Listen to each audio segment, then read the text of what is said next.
السلام علیکم. میری امید ہے کہ آپ لوگ خیر و عافیت سے ہوں گے.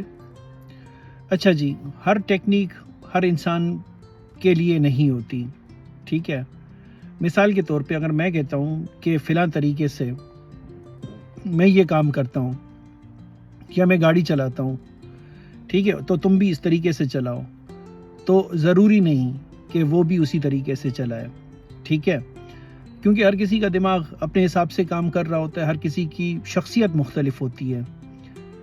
تو ہر جو ٹیکنیک ہوتی ہے، مثال کے طور پہ ایگزامپل لیتے ہیں پڑھنے کے طریقے کی. ٹھیک ہے، میں کہتا ہوں کہ بھائی جب تم ایک چیز پیراگراف یاد کر لو تو آنکھیں بند کر کے اسے ریوائز کرو. ٹھیک ہے، یا تم اسے لکھو.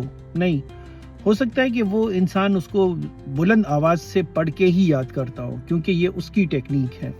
ٹھیک ہے، اسی طریقے سے مریض دیکھنے کی اگر ہم بات کرتے ہیں، بیسک پرنسپلز تو ایک ہی ہوتے ہیں.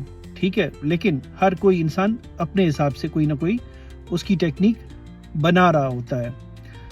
تو یہاں پر جو ٹیک ہوم میسج جو میں ایمفیسائز کرنا چاہتا ہوں کہ ہم اپنی ٹیکنیکس، ٹھیک ہے، ہم یوں نہ سمجھیں کہ جو میری ٹیکنیک ہے وہ دوسرے کے لیے بھی کام کرے گی اور پھر ہم اسے فورس کریں کہ نہیں تم بھی اس طریقے سے کرو. نہیں، ہر انسان کے کرنے کا طریقہ مختلف ہے.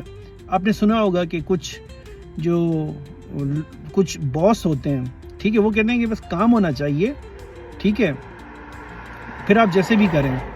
تو میرے خیال سے ایک جونیئر کو اتنا فریڈم حاصل ہونا چاہیے کہ وہ اپنی ٹیکنیک کے حساب سے کرے، بجائے اس کے کہ لکیر کھینچی جائے کہ نہیں یوں ہی کرنا ہے تم نے. تو پھر اس طریقے سے جدت، انوویشن آنے کے چانسز کم ہو جاتے ہیں. چلیں، اس کے ساتھ ہی اپنا بہت سارا خیال رکھیے گا.